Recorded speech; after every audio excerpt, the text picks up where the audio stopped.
Hello दोस्तों, आज का हमारा टॉपिक है जो मैंने कल आपको ग्रुप में डाला था, और टॉपिक का नाम है securities and exchange board of India. इसको शॉर्ट में सेबी कहते हैं, SEBI।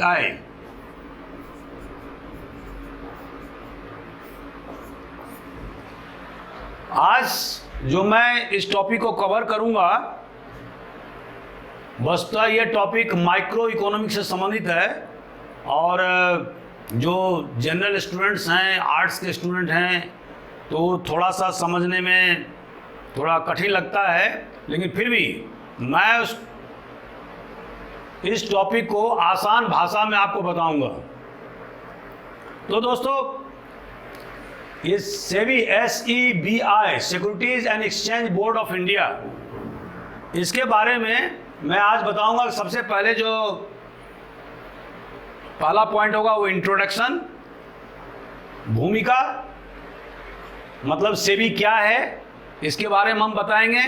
उसके बाद में स्ट्रक्चर एंड ऑर्गेनाइजेशन, उसका ढांचा क्या है, संगठन क्या है, उसके काम क्या है, फंक्शंस क्या हैं, पावर क्या है, क्या क्या अधिकार हैं, और इसके अलावा सेबी के अचीवमेंट्स क्या हैं, व्हाट आर इट्स अचीवमेंट, इसकी उपलब्धियां क्या हैं, और अंत में लास्ट में इवैल्यूएशन, मूल्यांकन। तो ये हमारा बेसिक फ्रेमवर्क रहेगा जिसके तहत मैं आपको सेबी के बारे में बताने जा रहा हूं। तो दोस्तों, सबसे पहले हमें जानना होगा कि सेबी की स्थापना कब हुई।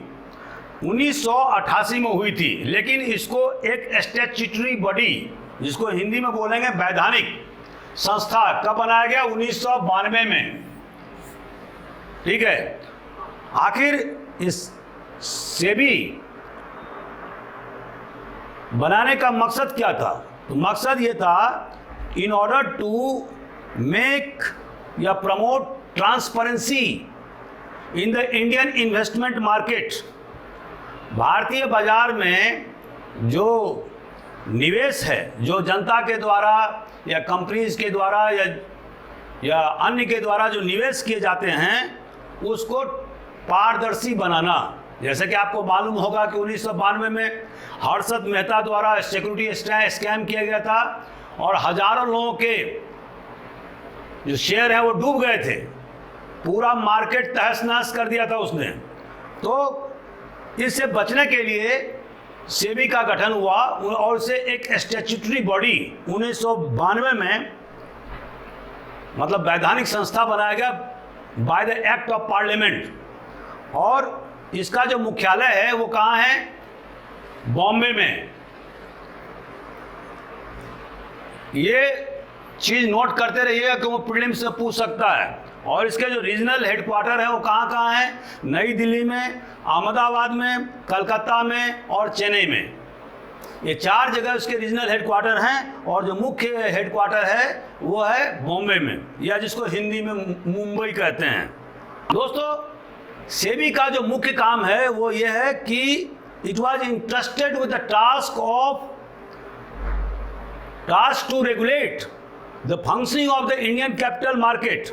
The regulatory body lays focus on the functioning and the monitoring of security market in India to safeguard the interest of investors, and aims to inculcate a safe investment environment by implementing several rules and regulations, as well as by formulating investment related guidelines।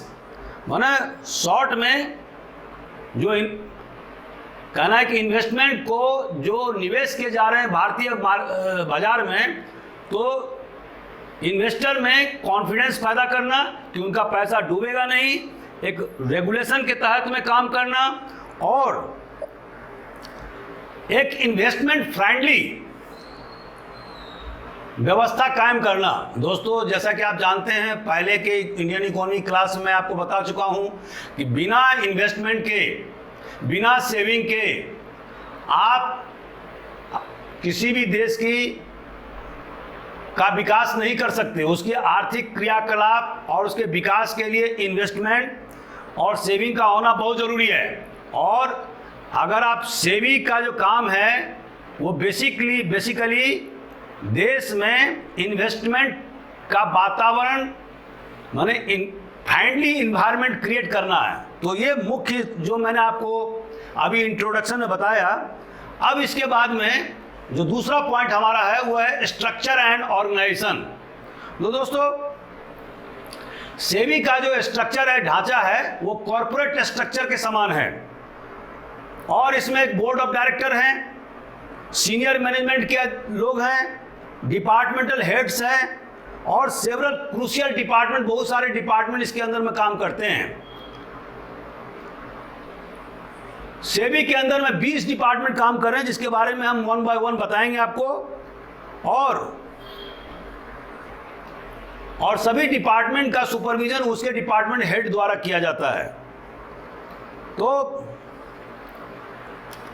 SEBI में एक hierarchical structure बना हुआ है जिसका जो chairman है, एक chairman होता है जो भारत सरकार के द्वारा नामित होता है, nominated by the government of India.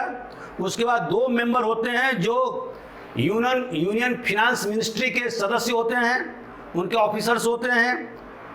एक सदस्य जो है वो रिजर्व बैंक ऑफ इंडिया से संबंधित होता है। 5 सदस्य भारत सरकार के द्वारा मनोनीत होते हैं।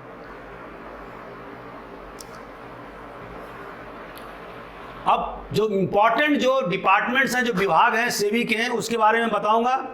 पहला है इंफॉर्मेशन टेक्नोलॉजी डिपार्टमेंट, दूसरा है foreign portfolio investors and custodians, तीसरा ऑफिस ऑफ इंटरनेशनल अफेयर्स, चौथा national institute of security market, पांचवा इन्वेस्टमेंट मैनेजमेंट मार्केट, छठा कमोडिटीज एंड डेरिवेटिव मार्केट, सातवां Human Resources Department. Beside this, there are other crucial departments also to take care of legal, financial and enforcement related affairs.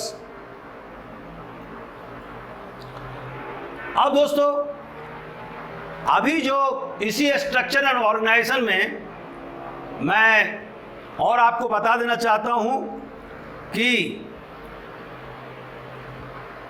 यदि आप आज के times of India को देखेंगे तो उसमें एक सेबी से रिलेटेड हेडलाइंस में आप समाचार देखेंगे, और वो क्या है कि SEBI titans norms on independent directors. SEBI ने इंडिपेंडेंट डायरेक्टर्स के नियुक्ति पर शिकंजा कसा, टाइटन्स द नॉर्म्स, जो रूल्स हैं, रेगुलेशन हैं, तो उस पर टाइटन द शिकंजा, Titan the norms on the independent directors. अभी तक सेबी में क्या होता रहा है कि जो मेजॉरिटी या बहुमत से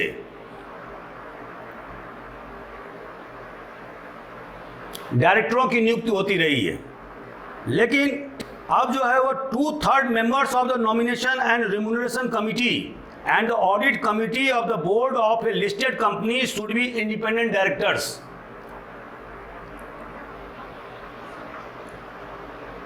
सेबी ने ये कहा है कि 2/3 of members of nomination and remuneration committee and the audit committee of the board of A listed company should be independent directors. अभी तक जो व्यवस्था थी उसके तहत में नियम यह था कि majority of the members of these 2 important committees of the board should be independent directors. लेकिन अब जो व्यवस्था हो गई है वो है कि 2/3 मतलब 75%। बाद सेबी ने यह भी कहा है कि that an appointment of N independent director should be approved by share holders with in 3 months और through an AGM annual general meeting जिसको बोलते हैं, whichever is earlier, approved by shareholders within 3 months or through an annual general meeting. Whichever is earlier, the appointment should be through a special resolution, one that would be needed the nod of at least 75% of the shareholders.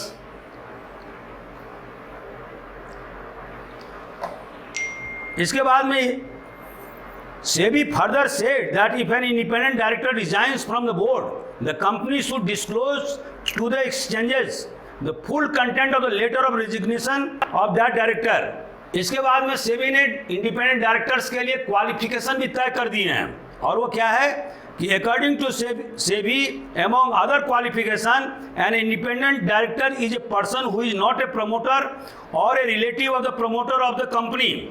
माने किसी भी promoter का रिश्तेदार नहीं होना चाहिए। Its holding and subsidiary और an associate company. The person should also be qualified to add some value to the company. The person other than receiving directors remuneration should have no other pecuniary relationship with the company during the 2 immediately preceding financial years.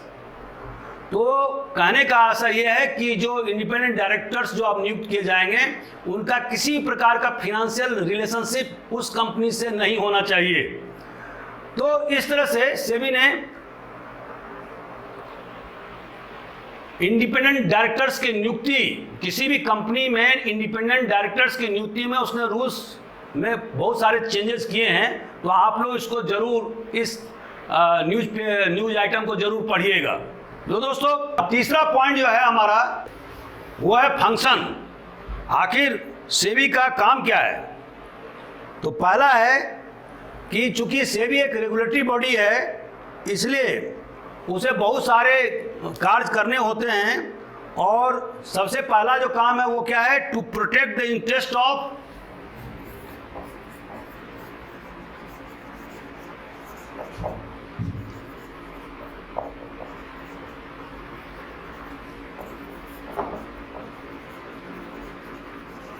Investors, माने निवेशक के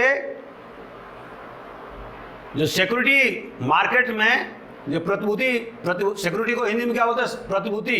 तो प्रतिभूति बाजार में जो उनके पैसे लगे हुए हैं उसको देखभाल करने, उसकी रक्षा करने का काम किसका है? सेबी का है। दूसरा, to promote the development and hassle free functioning of the security market. Security market जैसे हर्षद मेहता ने कांड किया था, तो इस तरह का कोई स्कैम नहीं होना चाहिए, धोखाधड़ी नहीं होना चाहिए, और बिना किसी विवाद के, माने हैसल फ्री वातावरण में सिक्योरिटी मार्केट का काम होना चाहिए। तो इसको प्रमोट करना, उसको आगे बढ़ाने का काम सेबी का है, ताकि कैपिटल का इनफ्लो हिंदुस्तान में हो। तीसरा, to regulate the business operation of security market. Clear है? चौथा, to serve a platform for portfolio managers like bankers, stock brokers, investment advisers, merchant bankers, registrars, share transfer agents and other people. तो एक सेबी जो है इन लोगों के लिए एक प्लेटफॉर्म का काम भी करता है, क्योंकि सेबी का एक काम डिस्प्यूट रिजोल्यूशन का भी है। अगला जो काम है कि to regulate the task interested on the depositors, credit rating agencies, custodians and securities, foreign portfolios, investors and other participants. इसके बाद सेबी का एक और काम है, और वो है इन्वेस्टर्स में जागरूकता पैदा करना, उन्हें शिक्षित करना about the security exchanges, to educate investors about the securities market and their intermediaries। और एक और काम है जो मैंने अभी बताया था कि to prohibit fraudulent and unfair trade practices within the security market and related to it। जो प्रतिभूति बाजार में किसी प्रकार का धोखाधड़ी की कार्रवाई नहीं हो, इसके लिए भी सेबी प्रतिबद्ध है। और इसके अलावा सेबी का ये भी काम है कि to monitor company takeovers and acquisition of shares. आप देखते होंगे कि बहुत सारे कंपनी का अमलगमेशन, माना उनका मिलन जो है वो दूसरे कंपनी में हो जाता है, दूसरे कंपनी की स्थिति खराब होने से उसको टेक ओवर कर लिया जाता है। तो ये सारे जो टेक ओवर आदि का जो काम है, उसको मॉनिटर करने का काम भी जो है वो सेबी के पास में है। और अंत में to keep the security market efficient and up to date all the time through proper research and developmental practice. तो सिक्योरिटी मार्केट में किसी प्रकार का धोखाधड़ी नहीं हो, इफिशिएंट हो, दक्ष हो और लोगों के पैसे सुरक्षित हो रहें, निवेश मार्केट में धोखाधड़ी का कोई जगह नहीं हो, तो लगातार इसमें रिसर्च करना, उसमें इन्वेस्टिगेशन करते रहना, ताकि सिक्योरिटी मार्केट का हिंदुस्तान में विस्तार हो सके। तो दोस्तों, ये सारे इंपॉर्टेंट जो हमने 7-8 काम बताए वो काम सिक्योरिटी मार्केट के हैं। इसके अलावा अब हम चलते हैं कि ये सेबी के पावर्स क्या हैं, व्हाट आर द पावर्स, इसके अधिकार क्षेत्र क्या हैं। तो अधिकार क्षेत्र 3 हैं। पहला, और ये तीनों जो अधिकार क्षेत्र हैं वो क्वाजी हैं, क्वाजी मतलब अर्ध। सेबी एक ऐसी संस्था है जिसको अर्ध न्यायिक अधिकार भी हैं, अर्ध कार्यपालिक अधिकार भी हैं और अर्ध विधायिका भी कार्य हैं। तो अब इसके बारे में हम डिटेल में बताएंगे कि इसका मतलब क्या होता है। तो दोस्तों, क्वाजी जुडिशियल पावर्स का मतलब क्या है कि अगर इन केस ऑफ फ्रॉड्स और अनएथिकल प्रैक्टिसेस या अनैतिक कार्रवाई होने पर या धोखाधड़ी होने पर in the security market, SEBI has the power to pass judgement. SEBI को यह अधिकार है कि वो अपना निर्णय करे और इस निर्णय के तहत में the said power facilitate to maintain transparency, accountability and fairness in the security market. तो सेबी को डिसीजन देने का भी अधिकार है। अगर कोई मैल प्रैक्टिसेस हुआ हो या कोई अनैतिक व्यापार हुआ हो सिक्योरिटी मार्केट में, तो सेबी का काम निर्णय भी देना है। लेकिन सेबी के ऊपर भी एक अपीलेट न्यायालय है और तो कोई भी व्यक्ति अपील भी कर सकता है सेबी के निर्णय के खिलाफ में, और इसके बाद में उस अपीलेट न्यायालय के ऊपर सीधे सुप्रीम कोर्ट में सुनवाई होती है। तो ये जो है, सेबी के द्वारा दिए गए निर्णय को अपीलेट न्यायालय में चुनौती दी जा सकती है और अपीलेट न्यायालय के द्वारा दिए गए निर्णय को सीधे सुप्रीम कोर्ट में चुनौती दी जा सकती है। तो ये फ्रेमवर्क है। इसके बाद में दोस्तों, दूसरा काम है सेबी का क्वाजी एक्जीक्यूटिव पावर, अर्ध कार्यपालिक अधिकार। सेबी को यह अधिकार है कि किसी भी कंपनी का, किसी भी सिक्योरिटी मार्केट से रिलेटेड स्टॉक एक्सचेंज का अकाउंट्स, बुक ऑफ अकाउंट्स और अदर वाइटल एस्टिमेट डॉक्यूमेंट्स को जांच कर सके। जो भी महत्वपूर्ण दस्तावेज हैं या अकाउंट्स हैं, उसके जांच करने का काम भी सेबी का है और यह भी पता लगाए कि क्या क्या उल्लंघन हो, what are the violation that the concern brokers और द कंपनी हैड कमिटेड, ये भी पता लगाने का काम सेबी का है। तो इस तरह से सेबी रेगुलेशन करने का, नियमन करने का काम करती है और इसी के तहत में, चूंकि यह एक रेगुलेटरी बॉडी है, तो इसी के तहत में ये रूल्स फ्रेम करती है, कानून बनाती है, नियम बनाती है और निर्णय पास करती है और संबंधित जो गलत, कुनिंदा या जो गिल्टी या दोषपूर्ण जो व्यक्ति हैं, उनके खिलाफ में सख्त कार्रवाई भी करती है। तो ये इसका काम है। ये इसको बोलते हैं क्वाजी एक्जीक्यूटिव पावर्स। दोस्तों, अब तीसरा काम क्या है? Quasi legislative powers. Quasi legislative माने अर्ध विधायिका अधिकार। इसका मतलब क्या होता है कि to protect the interest of investors, authoritative body has been entrusted with the power to formulate suitable rules and regulations। माने सेबी को रूल्स और रेगुलेशन बनाने का भी अधिकार प्राप्त है। जैसे कि इनसाइडर ट्रेडिंग रेगुलेशन बनाने का अधिकार है,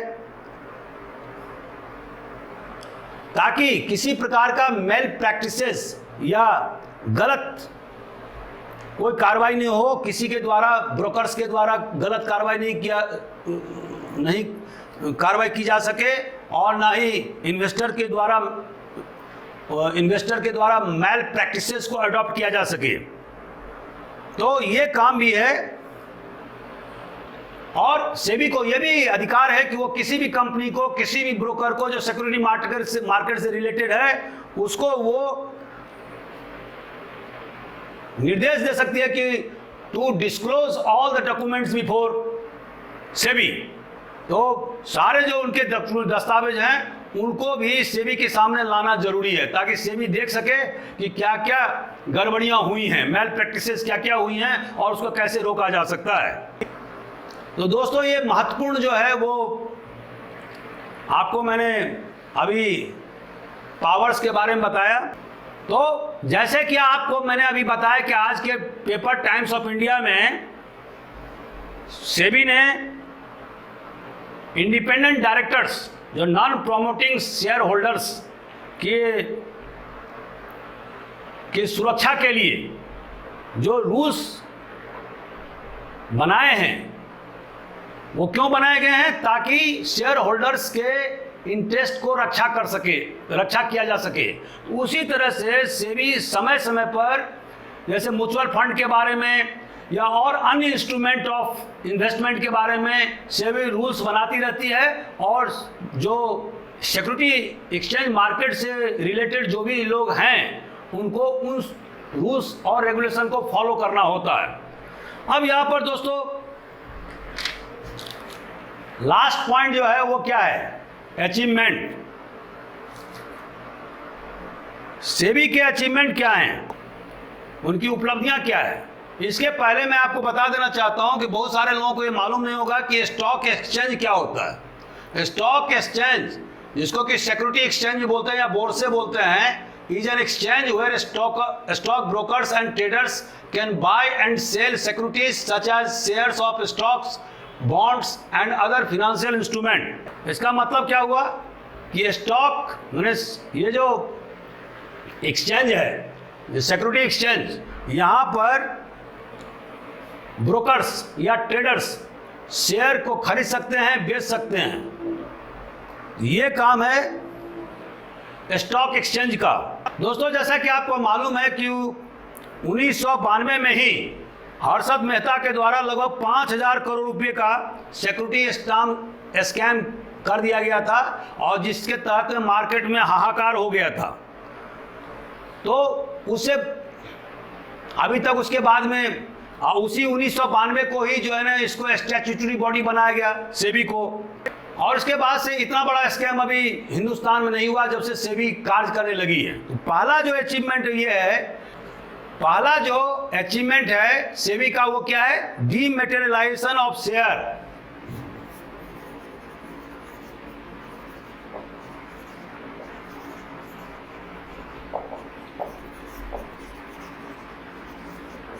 दोस्तों, इसका मतलब क्या होता है?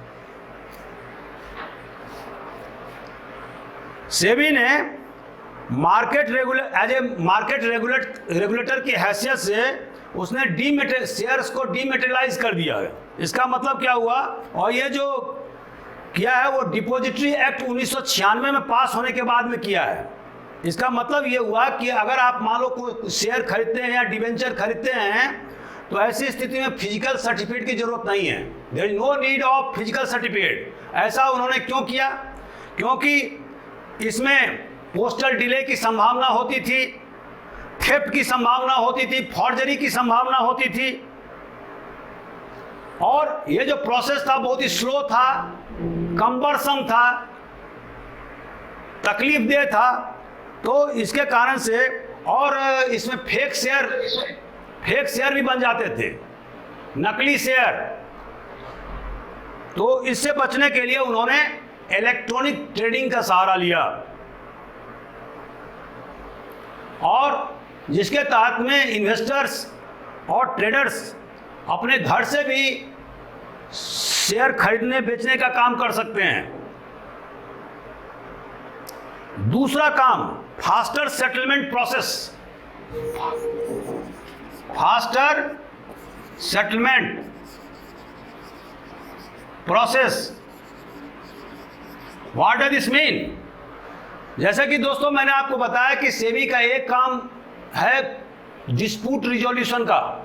जो मैल प्रैक्टिसेस होते रहे हैं या धोखाधड़ी होती है उसको दुरुस्त करने का काम सेबी का है, और सेबी ने इसमें फास्टर रिजोल्यूशन किया है, द्रुत गति से सेटलमेंट, दो पार्टियों के बीच में सेटलमेंट के काम भी किए हैं। तीसरा, stronger and clearer regulations. SEBI ने, जैसे मैंने आपको बताया कि समय समय पर उनके द्वारा रूल्स रेगुलेशन बनाया जा करके एक शेयर मार्केट को या सिक्योरिटी एक्सचेंज मार्केट को बहुत मजबूती प्रदान किया गया है, जहां पर कि अब मैल प्रैक्टिसेस होने की संभावना बहुत कम होती है।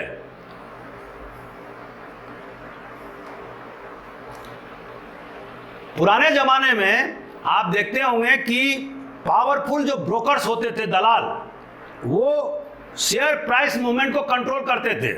आज की तारीख में ऐसा करना संभव नहीं है, क्योंकि बहुत सारी जानकारी अब सेबी के पास उपलब्ध है और सेबी के माध्यम से आम जनता को उपलब्ध है। और दूसरा, जो अब जो इलेक्ट्रॉनिक जो मीडियम का अब इस्तेमाल होने लगा है, उससे जो बहुत सारे जो पुराने ज़माने के जो ब्रोकर्स होते थे, जो पावरफुल ब्रोकर्स होते थे, जो उनका मोनोपोली चलता था शेयर मार्केट में, अब उसको सेबी ने धीरे धीरे ख़त्म कर दिया है। तो शेयर मार्केट में जो पहले जो बहुत शंका रहता था, लोग हिकारत की नज़र से देखते थे, अब सेबी के द्वारा एक कॉन्फिडेंस बिल्डिंग का काम किया गया है और शेयर मार्केट में अब रिस्पेक्ट के भाव से, शेयर मार्केट को लोग रिस्पेक्ट के भाव से देखते हैं।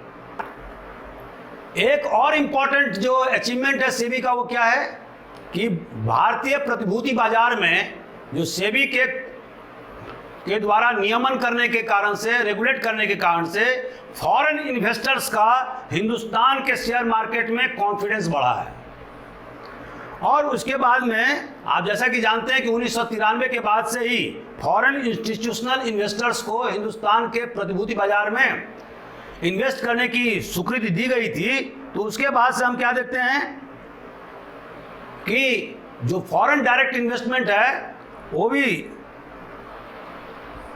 इसको बोलते हैं foreign institute investors, FII, FDI नहीं, FII। और इसमें 2001 में क्या किया दोस्तों, उसका जो इन्वेस्टमेंट सीलिंग है वो भी सेबी ने क्या किया, 49% तक जो है ना राइज कर दिया कि कोई भी फॉरेन इंस्टीट्यूशनल इन्वेस्टर जो है FII, वो किसी भी कंपनी का शेयर 49% तक खरीद सकती है।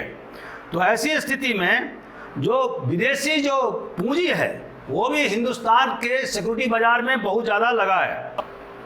ये सारे इंपॉर्टेंट पॉइंट मैंने आपको बताया, चूँकि ये जो टॉपिक है वो माइक्रो इकोनॉमिक्स से रिलेटेड है और आप लोग में से बहुत सारे लोग आर्ट्स के विद्यार्थी होंगे या इस टॉपिक को कभी इंडियन इकोनॉमी को पढ़े नहीं होंगे, इकोनॉमिक्स के स्टूडेंट नहीं होंगे, तो आपको दिक्कत आएंगी।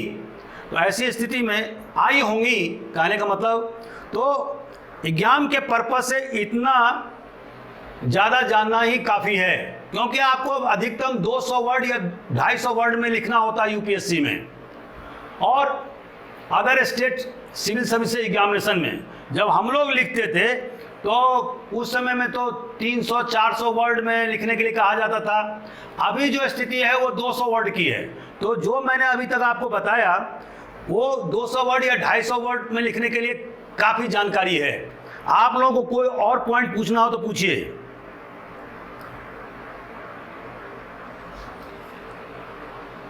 सर जैसे हम छोड़ी लिखते हैं सर, इससे बहुत फर्स्ट ऑफ ऑल उसका मतलब कि प्रोसीजर जो होगा सर वो कैसे होगा, प्रोसीजर होगा किस बेसिस पर हम लिखेंगे, जैसे कि एक पॉइंट बनाएंगे 250 वर्ड के अंदर में, तो किस पॉइंट में लिख सकते हैं? वो सवाल ये उठता है कि क्वेश्चंस किस प्रकार से पूछा है।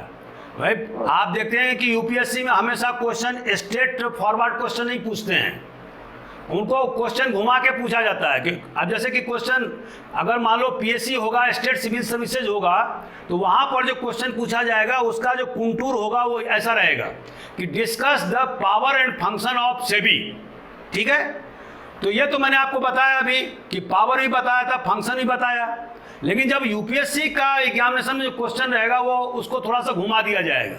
जैसे उनका ये क्वेश्चन रहेगा कि do you think that SEBI has become a strong regulator of the Indian stock exchange market.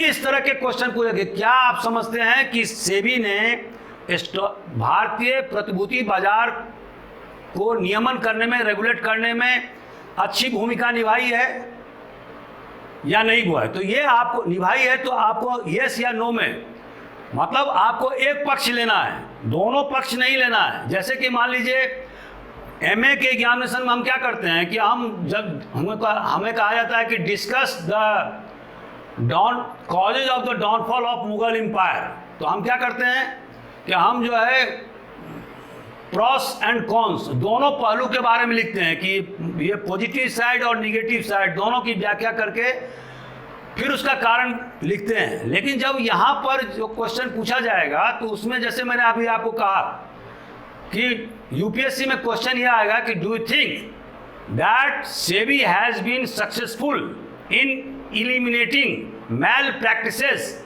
In stock exchange market of India? क्या आप समझते हैं कि सेबी ने स्टॉक एक्सचेंज मार्केट से विभिन्न प्रकार के जो मैल प्रैक्टिसेस माने भ्रष्टाचार जो थे, जो वजूद में थे, उसको दूर करने का प्रयास किया? मतलब उसके सक्सेस स्टोरी को आपको लिखना है या नहीं तो आपको फेल्योर के बारे में लिखना है। दोनों में से कोई भी एक चीज को लिखना है और उसको आपको सिद्ध करना है विथ योर कॉजेंट आर्गुमेंट, मजबूत तर्कों के आधार पर आपको उसको व्याख्या प्रस्तुत करना है। हाल के वर्षों में सेबी ने साइडर जो ट्रेडिंग होता है, जो आंतरिक जो ट्रेडिंग होता है एक्सचेंज मार्केट में, उसको स्ट्रेंथन मतलब मजबूत करने का प्रयास करना प्रारंभ कर दिया है। अभी आज का पेपर मैंने आपको बताया ही किस तरह से उन्होंने डायरेक्टरों की नियुक्ति के लिए, इंडिपेंडेंट डायरेक्टर की नियुक्ति के लिए कड़े नियम बनाए हैं ताकि शेयर धारकों का पैसा डूबे नहीं, उनमें कॉन्फिडेंस व्याप्त रहे। केवल जो बड़े बड़े जो पूंजीपति हैं जो अपने रिश्तेदार नातेदार को डायरेक्टर्स बना देते हैं, वो अब नहीं चलेगा, क्योंकि पहले तो केवल मेजॉरिटी केवल 51% का प्रावधान था। अब सेबी ने क्या किया, 75% जो है इंडिपेंडेंट डायरेक्टर की नियुक्ति होगी। तो ये सब सारे जो रूल्स सेबी ने बनाए हैं या बना रहा है, उसका मकसद यही है कि जो इन्वेस्टमेंट मार्केट है उसको इन्वायरमेंटल फ्रेंडली रखा जाए, जिसमें कि किसी प्रकार के मैल प्रैक्टिसेस की गुंजाइश नहीं रखे। एक चीज जो आलोचकों का कहना है वो ये है कि जब हम अचीवमेंट लिखते हैं तो उसमें प्लस और माइनस दोनों चीज लिखते हैं, ठीक है। तो आलोचकों को ये कहना है कि सेबी को मार्केट इंटेलिजेंस गैदर करने के लिए या उसकी स्थिति को मजबूत करने के लिए टैलेंट पूल मतलब प्रतिभावान व्यक्तियों को एक्सचेंज मार्केट के या उसमें सेबी में लाना चाहिए, ताकि जो प्रतिभा है, जो टैलेंट पूल है या जो इंटेलिजेंस नेटवर्क है, उसके माध्यम से अधिक इन्वेस्टमेंट प्रतिभूति बाजार में किया जा सके, एक्सचेंज मार्केट में किया जा सके। दूसरी बात यह है कि सेबी के पास में अभी मात्र 600 कर्मचारी काम कर रहे हैं। हिंदुस्तान का बाजार जिस तरह से बढ़ते जा रहा है उसमें ये जो संख्या है वो कम है। बहुत सारे विदेशों में जो मार्केट है, जो रेगुलेटर है, वहाँ पर एम्प्लॉइज की संख्या ज़्यादा है। जैसे अमेरिका में 1000 से ज़्यादा लोग काम करते हैं। तो इस तरह से सेबी को भी अपने संगठन में विस्तार करना चाहिए, अधिक से अधिक एम्प्लॉइज को रखना चाहिए ताकि वो ठीक ढंग से मैनेज कर सके और अधिक से अधिक टैलेंट को अपने पास में लाना चाहिए। इंटेलिजेंस गैदरिंग का काम और भी मजबूती से किया जाना जरूरी है ताकि पुनः बड़े पैमाने पर स्कैम नहीं हो सके और हिंदुस्तान के जनता के द्वारा कमाई गई गाढ़ी कमाई हिंदुस्तान के जनता के द्वारा कमाई गई राशि को बर्बादी होने से रोका जा सके। पिछले 25 साल से ज़्यादा के समय में सेबी ने सिक्योरिटी एक्सचेंज मार्केट को बेहतर बनाने के लिए काफ़ी प्रयास किया है। म्यूचुअल फंड इन्वेस्टमेंट में उन्होंने नए नए नियम बनाए, जिसके कारण से बहुत लोग आकर्षित हो रहे हैं और म्यूचुअल फंड में निवेश कर रहे हैं। तो ये सब सेबी की अचीवमेंट है दोस्तों। इसके अतिरिक्त अगर आपको कोई भी इसके संबंध में जानकारी चाहिए तो आप मुझसे पूछ सकते हैं। तो अंत में जो हमारा जो टॉपिक है वो क्या है, इवैल्यूएशन, मूल्यांकन।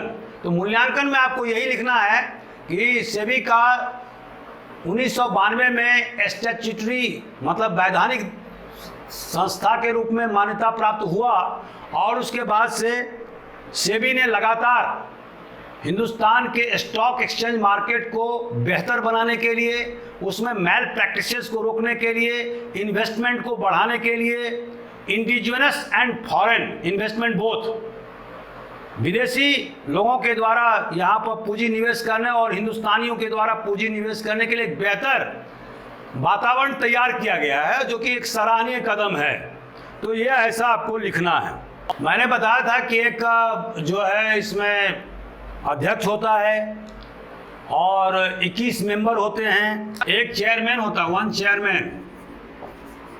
ये चेयरमैन जो है वो भारत सरकार के द्वारा मनोनीत सदस्य होता है। 2 सदस्य जो है वो फिनांस मिनिस्ट्री के द्वारा नियुक्त होते हैं। 1 मेंबर जो है वो आरबीआई का होता है। 5 सदस्य जो है वो भारत सरकार के द्वारा नियुक्त होते हैं। तो इस तरह से सेबी का गठन होता है और इसके अलावा इसका क्षेत्रीय संगठन भी है। जैसा कि मैंने आपको क्षेत्रीय संगठन क्या बताया था कि मुंबई में, चेन्नई में, कोलकाता में, और इसमें टोटल जो है वो 9 डेजिग्नेटेड ऑफिसर होते हैं और जो बोर्ड ऑफ डायरेक्टर्स होता है उसमें 21 सदस्य होते हैं। ठीक है, इस लेक्चर को यहीं पर समाप्त करता हूँ। Thank you very much. Thank you.